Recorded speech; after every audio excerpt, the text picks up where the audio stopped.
Welcome back to my YouTube channel, and my name remains Simon Machidoze. First, I want to say thank you for. Oops. I want to say thank you for coming back to my YouTube channel. I'm so much grateful to you, respect of the fact that it's been long I created my first video. This is my second video so far. Please, you should just try like the video, please, and subscribe, please. Please help me subscribe. But today I want to talk about my experience so far in NYSC, right from camp. I went to camp on the 29th, yeah, and we ran it off August. So I had to travel, and I came back from my PPA. So I just want to talk about everything so far, and I'm going to talk about what I am currently. That is accurate, which is where my PPA is. So I'm going to talk about that. I'm going to talk about some of the things. Wow, something that stressed me. And anyway, let's just start. So at first, I'll say currently I'm serving in Ondo States, Akure, Ondo States. Okay, from camp, I got to camp on the camp experience. I got to camp on the 29th. It should be 27, but because of the COVID and all of things, there are rules and regulations, they decided to push me till 29th of July. Understand? So I got there and I spent 3 weeks because of the whole thing. So I got there and I just remember I've not done. Okay. Let me remove my cap for you, and according to remove address. I remove my address for you all. You can see now I am a government property. Look at it here.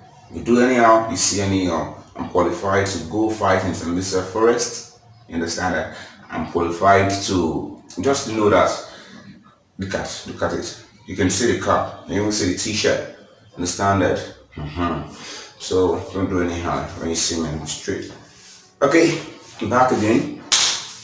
Experience in camp. Wow, it wasn't easy. Everything there was just programmed. I won't say to frustrate the youth. In this time, I say it's training, understand? Paramilitary training, the way some persons would call it, understand? So, because then we get there, man, let me my glasses. When you get there, they decide what you wear, they decide when you sleep, when you wake up, where you stay, you understand? That is, where you stay, what you should be doing, you understand? You have limited time for yourself. And they decide what you eat, except you have some money for yourself. Understand? Except you have some money for yourself that you can go to marine market and eat food there. With my own camp, for example, at least I think I can say that the price of food there, eating food there, is very fair. I could get a plate of two mighty fufu and quality soup for 400, and they'll give me a sachet of water. And I said it was okay. I ate there for a few period of time, and that's all. So it wasn't easy at all. You know, when you have to wake up 5 o'clock. In fact, even when you want to sleep, your roommate won't allow you to sleep. You get that? In our hall, if you know, if you are in Ondo State and you're serving in Ondo State, if you know at the Farati hall, you know what I'm talking about. They don't just want you to sleep. Even when you want to sleep, you just want to rest.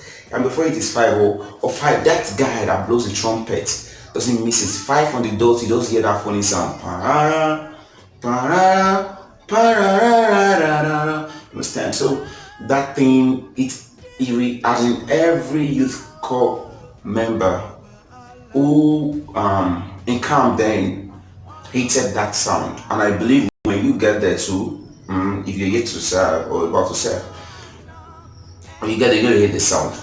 You understand? You're gonna hear the sound. So it was just like that, and you have to come off parade. There was time we had to rehearse for hours, and the same thing when others are on the parade ground. You can't just say you want to go inside to relax. You don't do that. Understand? If you're caught, there's a punishment for that. So, however, okay, let me just there was a time somebody did something in our hall, and the soldiers came, and that was about 2 to 12. Batch B, stream 1. Those in the faculty hall can tell you this. Batch B, stream 1. So we were told to come outside and sat on the ground. What I mean, we sat on the ground like it just finished raining, but we had no other option. Understand? We just had it's part of the training anyways. So it's just like that. Mm. And mommy market, let me talk about mommy market. You see, I think if you don't plan very well, if you don't plan very well before going to the camp, you just end up spending your money, your whole money in my market because a lot of things keep calling your name. Buy me, buy me, buy me, buy me, buy me, buy me, buy me. You're gonna say this, and guess what? If you're not smart enough, you see all those babes there, they're gonna fool you. You are the type who you like women very well, understand? And they're going to get you. You don't need to stress yourself. They will get you. So when you go to come, just ensure that you plan your money. At least this is the maximum I'm going to spend when I get to camp. It's going to help you a whole lot because I did something like that. Okay, that's a bit about my experience in camp. Then yeah, then okay, I participated in football and we took third. No, sorry, we took second in parade. We took third. You understand? And what else again? Just catch the phone, make friends. I made friends, new friends, and all of that. Understand? So I'm going to talk about my PPA now. Wow, my PPA. I'm going to say I'm blessed. Let me just do what happened. I was posted. I was assigned in the Ministry of Information. You understand? So I got there, and unfortunately, I was told it's filled up. I was pained. I was really pained. Ministry of Information. You know that hype of the thing is this scam. So I got there, I said, I was pained. I was pained. Once I saw a lady who came out and say, did they, she is in batch A, you understand? So she said, did they approve your stuff? I said no, that they say it's filled up already. So I said, Then I asked her, sorry, do you have any accommodation? She said no. So they didn't give me accommodation. She said no. Did they give you some, you understand, some lila, something like that? She said no. I was like, thank God they rejected me. They didn't accept me. I was very, very happy and I became very happy. So I got to I had to go back to the NYC office, which is in Oda Road. That's Oda Road, Akure. So I got there. I had to do my documentation. You understand the whole thing, and submit a letter that my rejects the letter that shows that I have been rejected. Understand? So before I go home, I discovered that I've been given another school, another place, another PPA. Guess what? A secondary school. And I quickly went to the internet to just Google it and find out, say, please, it shouldn't be all these funny, funny places because I saw pictures and videos of my colleagues who got posted in different, oh my God, if you see the accommodation, you see the school, you just burst into laughter. So, um, when I saw the school, I was a bit like, let me say a bit like 20% calm, like, okay, it's in the school, it's gonna make a whole lot of sense. It's gonna make a whole lot of sense. I got there and I got to the school. That is because after I took my 2 weeks break, I came back. In fact, the PP says I called him when I was in Lagos. So I called him when I was in Lagos. So they called me and I said I promised them I was going to come at a particular time, or which I did. So when I got to the school, my PP I applied to was asking me questions. Can you take this service? Can you take the service? I said yes, I can. So I did, and that's what accepts me. They took me to a classroom, and by God's grace, it was a success. So the man said he was going to give me an accommodation. I was happy at first, but at the same time, I was like, God, please, you shouldn't go and build this funny accommodation. Well, every box will go. The man wanted me to stay because he boarding school. It was a boarding school, and the man wanted me to stay in the school hostel until when some persons who wanted to leave a particular room leaves, he was going to tell me to go into that same room. So, however, I told him that I don't want to stay in his school hostel. That whenever the accommodation is ready, he should just let me know. I'll come over. So he said, wow. And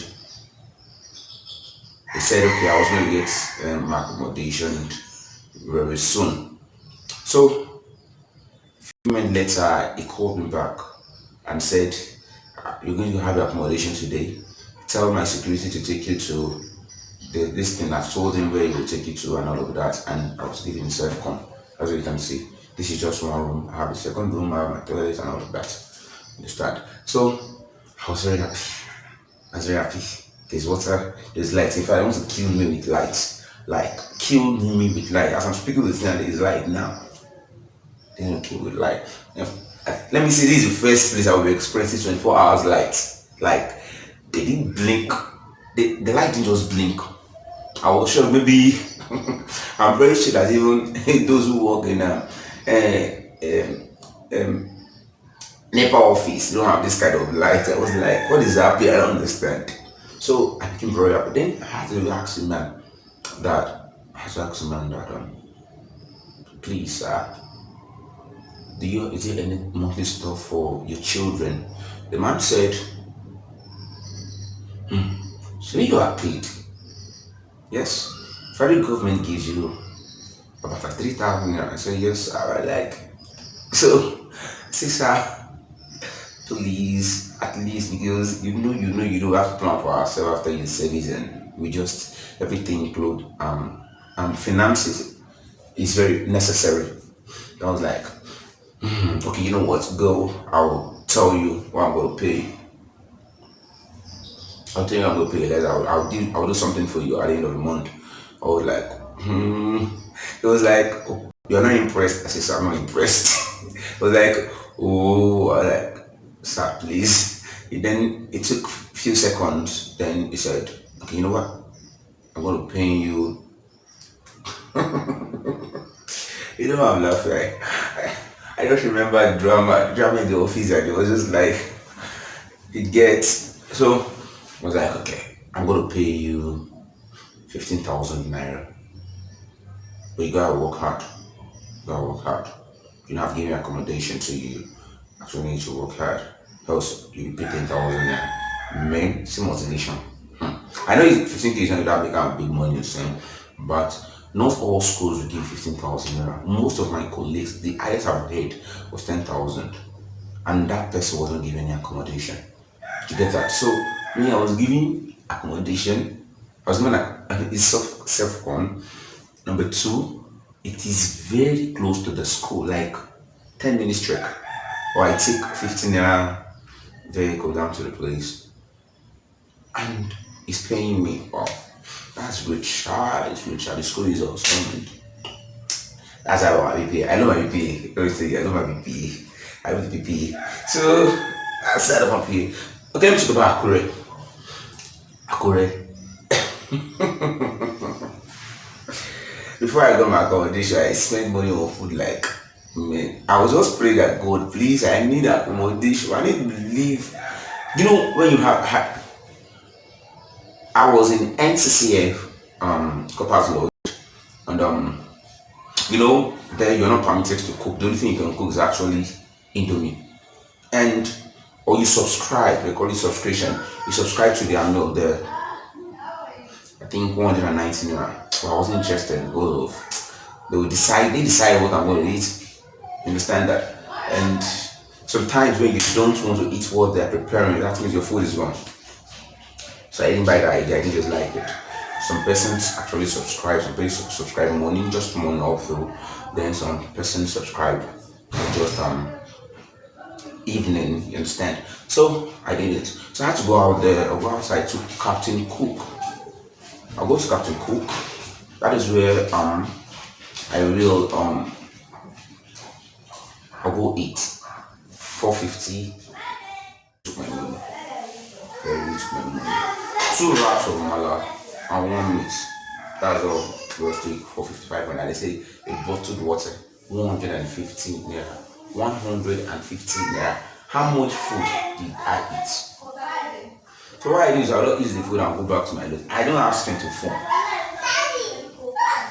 I don't have strength to phone.